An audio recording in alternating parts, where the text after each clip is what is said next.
What's up, everybody? Isaac here, Civil Engineering Academy. Excited to be with you on another podcast episode. Today, I bring an awesome guest on, Ryan Sullivan, who's a professional engineer in the world of mechanical engineering. And he did a bunch of work, realized that he actually likes the financial world, went into an entrepreneurial mode, helped to start an engineering piece of another company, get that raised up, and still is involved with that, but really has always had his ear and his mind towards the financial planning world. He just loved finances. So he started his own company. And Ryan is with his own company called Off the Beaten Path, and he helps anybody with their financial planning. And so I wanted to bring him on to talk about his own journey into civil engineering and really how he has found himself into doing financial planning with his website, Off the Beaten Path Financial. And so Ryan describes this, talks about tips for financing that we as engineers should be considering as we start our own journey. If you're just starting out or in the middle of your career or maybe towards the tail end, there's always a piece of information in here that's going to be helpful to you. So without further ado, let's get to our episode with Ryan. I think if you want any financial advice, there are definitely some principles out there that we should be following, and Ryan's going to be pointing you into the right direction. So let's bring on Ryan and we'll talk all about it. My interview with Ryan Sullivan with Off the Beaten Path Financial. See you in a minute. All right, we're rocking and rolling. Ryan, thanks for joining me today on the Civil Engineering Academy podcast. Appreciate you doing this with me. Yeah, thanks, Isaac. Happy to be here. Yeah, I'm excited. I love to have previous engineers find out their experience of changing kind of their career path. You've obviously gone a financial planning route.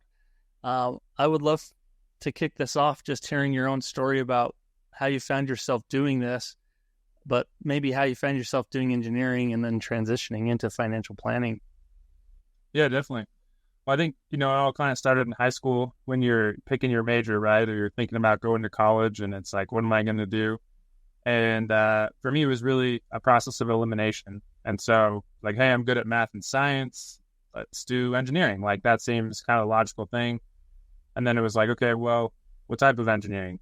Like, I don't really want to do chemical. I don't want to do civil. I don't want to do electrical, like what's left? Mechanical, I guess. Mechanical is the most broad. Cool, let's do that.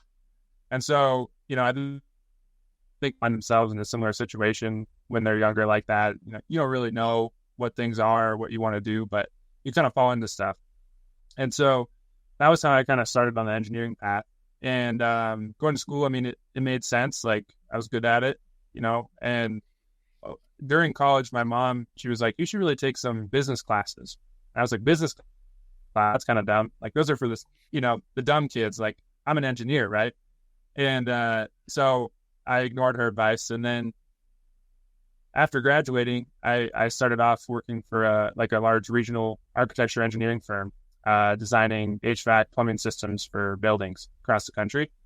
And pretty quickly, I kind of realized like, I'm not sure if I want to do this forever. And so for me, I guess where I sat next to the manager of the mechanical engineers for that office, and then his boss, who was the manager of all the mechanical engineers for the whole company. The company was, I think, pushing about 400 people. And so I got a pretty good picture of like what my career path could look like. And basically those were the two steps. Like I went from engineering training, coming out of school to, local office manager to like kind of more overall manager. And I didn't necessarily love kind of what I saw. And so I started to kind of question, what I was doing in the career path. And so I started doing a lot of research, and I'd always been interested in the stock market. I think in high school, we did that stock market game. And so, you picked a couple of stocks and saw what did well. And no one really told you what that meant or how that was supposed to work, but it was kind of intriguing. And so I was really drawn to this concept of like money making you money. And I just loved the concept of that. And so I started really exploring investing in markets.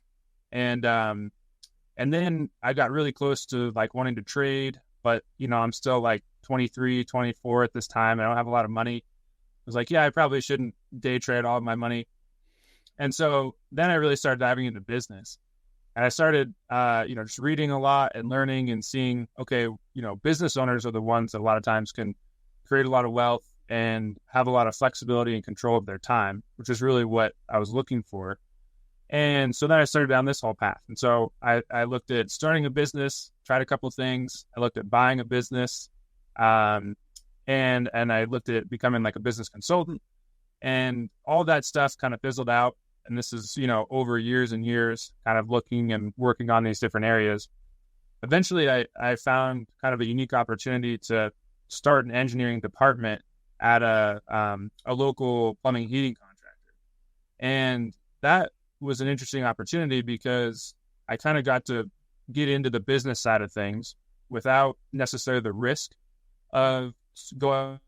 But I got the exposure and the experience that I was looking for. And so ultimately I took that opportunity, and it was great. Like, I learned a ton. I didn't have to worry about, paycheck or paying employees or anything, but I got to build a department, basically kind of my own little firm inside of an existing company. And so that was a great experience. Did that for a while.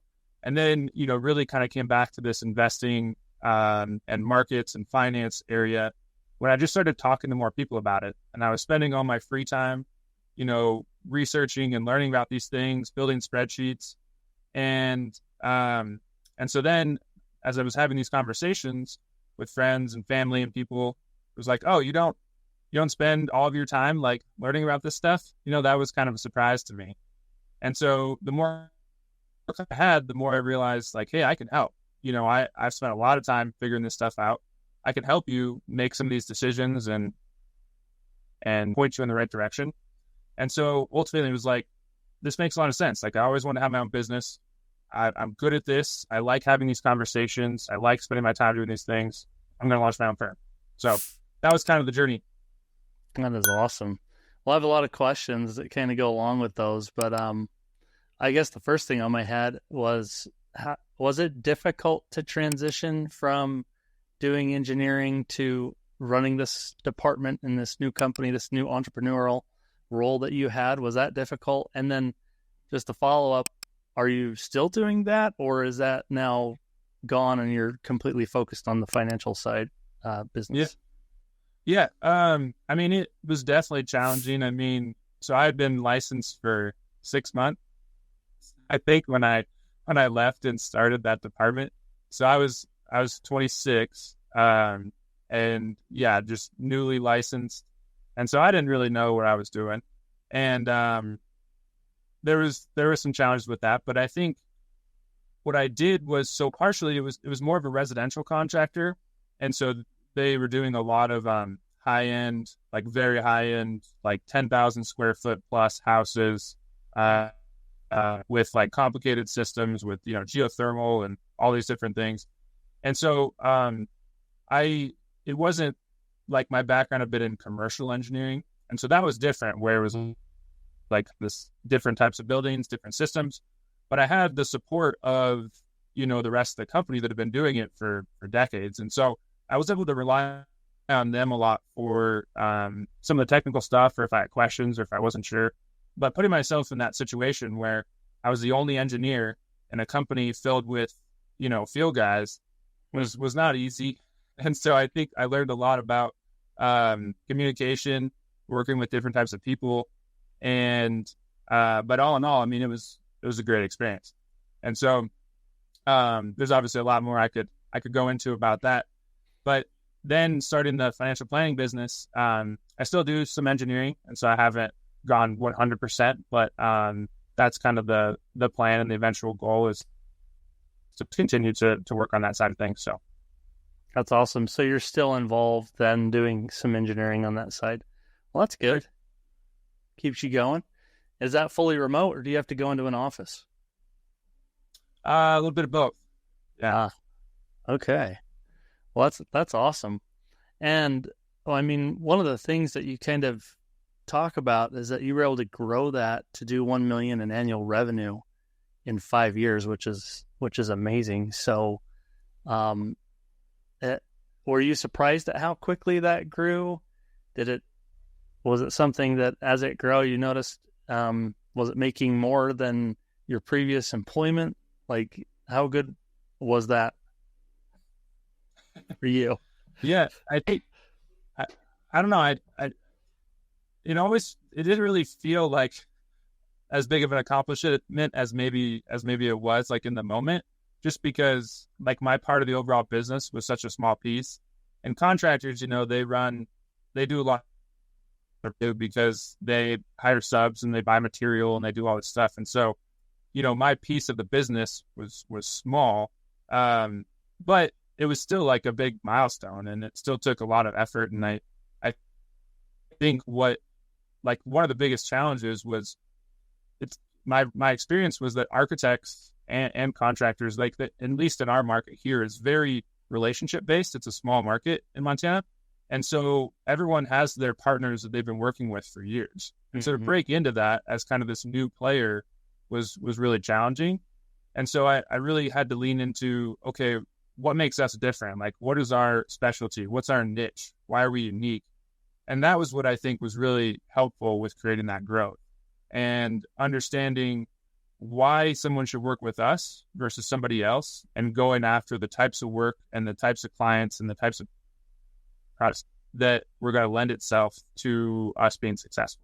And so I think that was kind of my biggest lesson or takeaway from that experience was, really having a specific niche, understanding kind of what your ideal project or client is, and really honing in on where you're going to be successful and not worrying about everything else.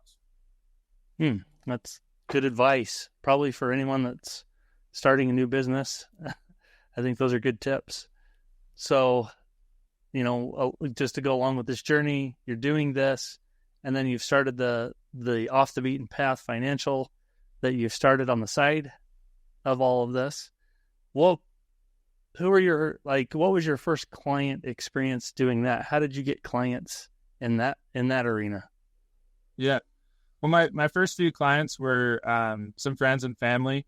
And so, I just said, hey, like, I'm launching this business. I would love to like work with you. And I had a handful of friends and family that were open to it. And so I didn't really know what I was doing, like from a clear process standpoint. Like, I knew the technical side of things, but I didn't have like systems in place or really know what my deliverables necessarily were, these things.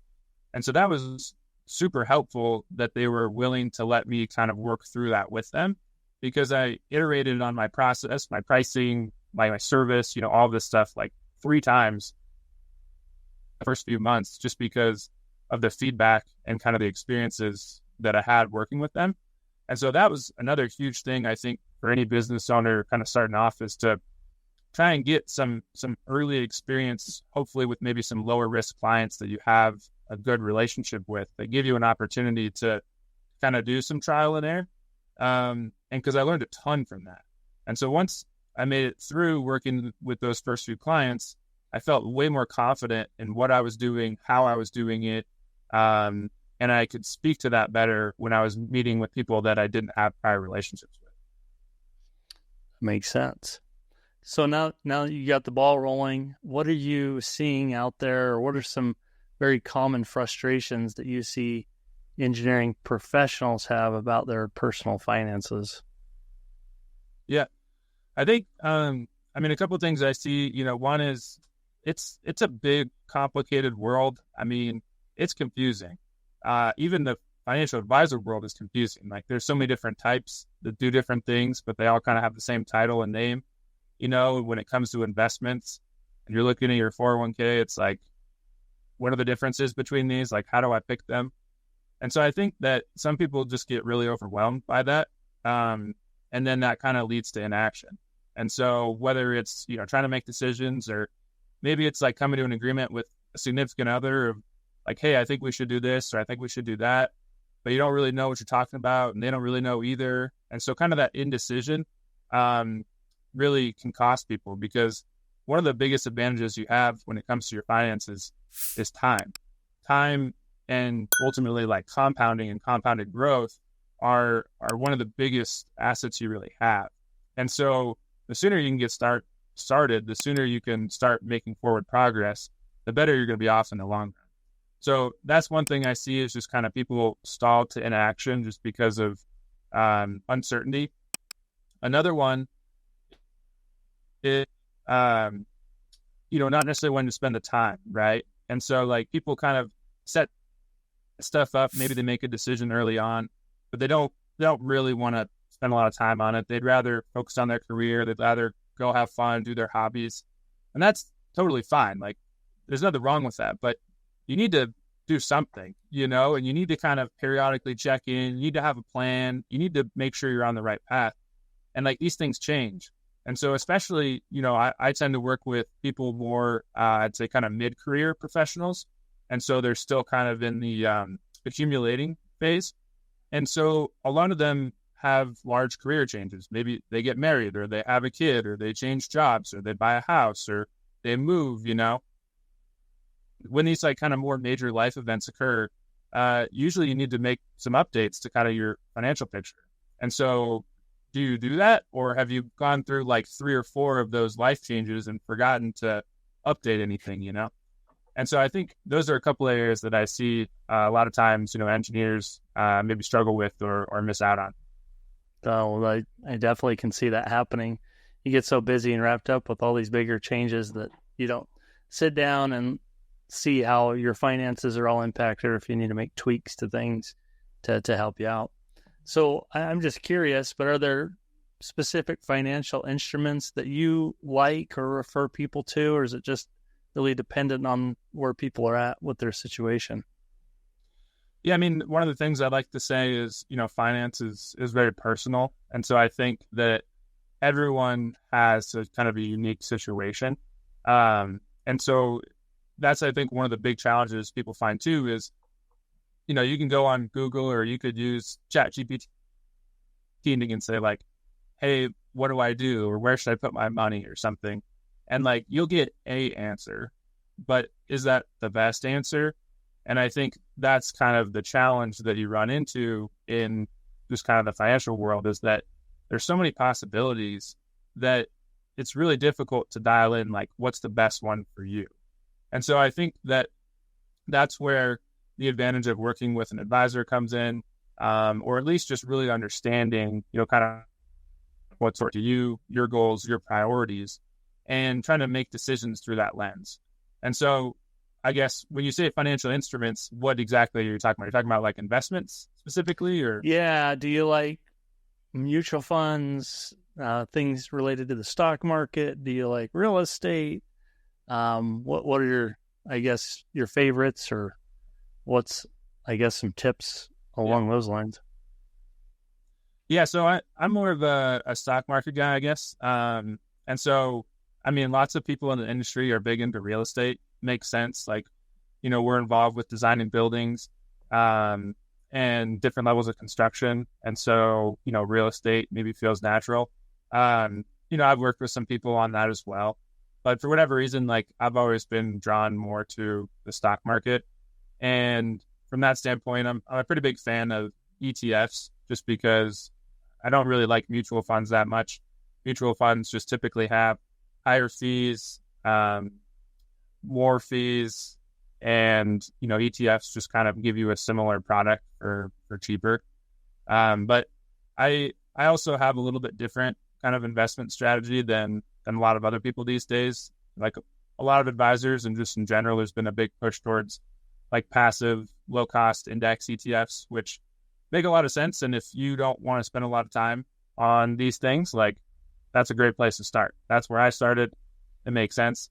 But I do believe you can do better than that. And so I have a little more kind of dynamic, active strategy, which looks at, kind of which sectors and areas are performing better or not, and getting exposure to different types of assets. And so when you look at a traditional advisor, kind of traditional portfolios, they're primarily just made up of stocks and bonds. And you basically just pick a percentage based off kind of how much risk or how much volatility you're willing to withstand. And that was along my journey before becoming an advisor. I was like, that doesn't make a ton of sense to me. Like, you're just going to, like, that's the best you can do, Like, is there really no other way to go about this? And so that questioning led to doing more research and studying professionals and really trying to figure out how really successful people in the markets do it. And primarily the number one thing they all say is they try to not lose money. And so not losing money, like minimizing drawdowns, minimizing your losses over the long term leads to much higher portfolio growth than pretty much. And so in order to do that, like you have to be more dynamic. And so that's kind of how I approach my investment strategy. That's interesting. So as part of the company, though, are you actively managing people's money, or are you just giving the advice for what they need to do with their money? Yeah, I can do both. Some people prefer to manage their own assets, which is fine. I can just provide some recommendations. But for most of my clients, I'm generally managing it directly for them. And so I can do that with like a brokerage account or retirement accounts, and I can even do it with 401ks, where a lot of other advisors also they won't touch your 401k or really talk about that because they don't have a way to monetize it. So, but most engineers, most of their wealth a lot of times is tied up in their 401k, so it makes sense to be able to provide advice on that as well. Yeah, and a lot of funds allow you to be self-directed, or at least choose options within the 401k that you're already a part of. Oftentimes people just don't know what they want and they choose some 2045 fund or something like that and you call it good. But it sounds like you're giving more specific advice as to what you can do within there. So that's great. Are you seeing any trends with people and their finances right now that are either alarming or maybe they're the same they've always been? I don't know. Are there any trends that you're seeing? It's interesting. I think like there's two kind of main camps that people got to. You've got what is maybe kind of portrayed a little more in the media of, people racking up credit card debt and just kind of spending and not really saving for the future. There's kind of that camp of people, and I have worked with, some of them. But there's also a lot of people that have avoided that and done a really good job of, being responsible with their credit cards, putting money away in their 401k and elsewhere, doing a good job of saving. And I think a lot of engineers fall in that court because they're responsible, they're smart, they get it. They maybe don't understand like the in-depth nature of investing and market, finance and taxes and all this stuff, but they know enough to like make good decisions. And so those people are the best because like they've done a good job kind of stewarding their money. They are at a place where the numbers are getting bigger, but it's like kind of a time where, hey, I should maybe think a little more about this, or I could use some outside help. And so those areas, especially when it comes to taxes, and I think everyone, has a relationship with taxes because they roll around every year. Rough. And yeah, but there's no education. And this is kind of like why I started down this path was I figured out pretty much all of this on my own. Like I didn't take any classes on this. Like my parents didn't really teach me much about this. Like all of this was self-taught. I spent a lot of time and energy doing that. And a lot for other people, like I get it, like they're not going to necessarily do that. That's fine. But how else are you going to learn these things? And so just with today's environment, we don't have pensions anymore. Social Security is not a retirement plan. Like you have to do something on your own. And so there's limited options there. And so I think if it's up to you, like you gotta at least figure out something. And so I think that's kind of one of the trends I'm seeing is that people know enough to kind of like start, which is good, but they maybe don't want to take it to the next level of really diving in and figuring out how they can optimize things. That's very interesting. I'm assuming that you work with a lot of engineers or, just because of your background or most of your clients just kind of all over the place? Mix, I'm probably 50-50-ish. Okay. Because I think what's nice about you is that you have an engineering background. So I think catering to engineers is a good thing. And I think people do need a lot of help. So I guess in your experience, one of the things I was thinking about is if you're seeing that engineers feel like they're bouncing around to new positions to earn more money, or do they feel like they're earning enough? Or is just inflation just skyrocketing and eating everybody's paychecks? What are you seeing as a financial planner in terms of engineers and salary? Yeah, again, I would I would say that it kind of falls into two camps. And like, you have people that, you know, want to keep up with the Joneses, and just kind of society today pushes this stuff. And so it's difficult not to. And it's like, I feel like if you go back, 20, 30 years, you didn't have like the nicest jacket. You didn't have the nicest shoes. You didn't have all the nicest stuff. And these days there's so many like specialty exotic products. It's like you can go and buy a $15 bag of like a small bag of beef jerky that's like some artisanal beef jerky, from fancy cows from France or something. And it's like, do you really need that? Like, I'm sure it's really good, but, and so I think just society and kind of culture has evolved to create all these like higher end, more specialty, more niche products, and people that are eating it up, which I get, but that's, I think, where a lot of the feeling strapped for cash, and not going to lie, inflation has been bad, and wages have not kept up with that. That is a very real thing, but there are ways around that. And then in the other camp, there's people that have just kind of always been a little bit more fiscally responsible.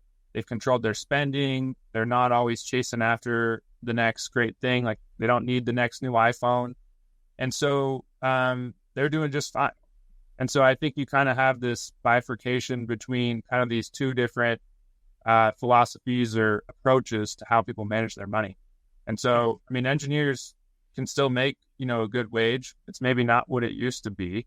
And a lot of families these days, are dual income and stuff. And so it's definitely not what it was, 40 years ago. That being said, though, I think that people can still accomplish a lot and do a lot. You just have to kind of put it in perspective. And so one of the things I like to say is, you can have everything you want, you just can't have it all at once. And so finance is really a game of prioritization and understanding, like, what are your priorities, and making sure that you try and be focused in and going down that priority list versus just kind of throwing your money everywhere. I love that. Makes me think about my own situation, and maybe I'm not focused on it. Better get on it. Let's rewind the clock. You're a starting engineer, just landed your new job, a fresh engineer. What advice would you give, or maybe even to yourself, just starting out? Well, so one of the very first mistakes I made was I didn't realize that you could like negotiate a job offer. And so coming out of college, it was like, someone's going to pay me money for something. Like, great, this sounds awesome. And so I definitely would have like probably negotiated that first job offer. But I quickly realized after that was a thing. And then I worked pretty hard to increase my salary. And so that's the other thing, back to kind of your question about, things being tight for a lot of people. Like, there's, and kind of switching jobs, there's a lot of ways that you can increase your income. And even just through your current job or going to a different company, you can make pretty substantial increases in pay, increases in responsibility and title, by doing that.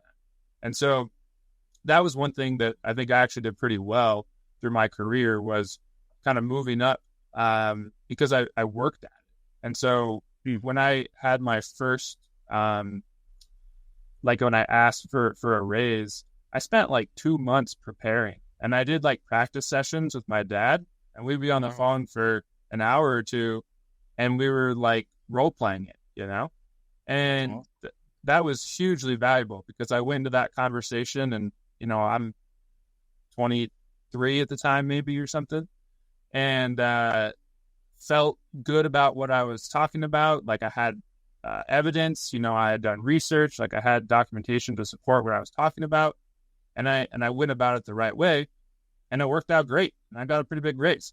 And so that's something, I guess, is kind of a piece of advice or tip, is do the work. People complain about these things like, oh, I don't make enough money. And it's like, well, what have you done to change that? Have you talked about getting a raise? Are you doing a good job at work? Have you looked at going to a different company? Have you looked at areas where you're maybe over and money's kind of leaking out? like you have options. And I think people a lot of times tend to just kind of point the finger and say, woe is me. And it's like, there's other possibilities. And so what I like to do is just kind of question things for people. Is like, do you really need that? Did you think about this? Have you tried that? And help kind of elevate them to the next level. That's great advice. I always use the acronym ABL, always be looking, but you don't necessarily, I've done both in my own career. I've left the company that I felt I was around was going to be there forever for. I've come back to that company too, but sometimes it takes leaving to get the salary levels that you really want. And then they realize, oh yeah, maybe he was worth something. So give you that sometimes to come back. But it's crazy to me how that works. And I think people struggle with that. And I've been on both sides because, as an engineer, but then also as the manager, I've hired and fired people. I set compensation. I give out bonuses. And when you've seen the other side, like you kind of realize a little bit how arbitrary some of these things are. And that like there's room, like you can ask for it. And also the people that ask for things are the ones that get it. And sometimes it requires leaving and coming back. And like just the way that kind of business works is, and some companies are changing this, which I think is great because you shouldn't have to leave and come back or threaten to leave to like get a raise. But sometimes just with the way companies are, like that's kind of what it takes. Yeah, it's like you have to commit to it, If you really want it, you got to commit to it. So if they're not going to give it to you, you got to commit to leaving. So you don't want to like bluff on that and have a bluff call. That's a bad move. You don't want to burn bridges. So, well, that's awesome. Well, this has been a fun conversation. It's been fascinating to hear your journey into this world of finance. I could go on and on, I'm sure, but probably need to wrap this one up. I appreciate you sharing your thoughts on everything that you're doing. If people want to get a hold of you or use your services, what's the best way to do that? Yeah, I'm really active on LinkedIn, so you can find me at Ryan Sullivan PE. That's a great spot. Also, my website, OBP Financial, Off the Beaten Path Financial. And feel free to shoot me an email. It's just Ryan at OBP Financial. But yeah, one of those places, best spot. I also have a weekly newsletter I send out too, if you're interested. And I give, it's one story, one tip, one term for financial related stuff. So that's great. Okay, we'll link all that stuff in our show notes. Make sure everybody jumps aboard if they can and get some good financial tips. So, Ryan, thank you for joining me and doing this with me. Yeah, thanks, Isaac. This was great. All right, we'll see you later. Sounds good.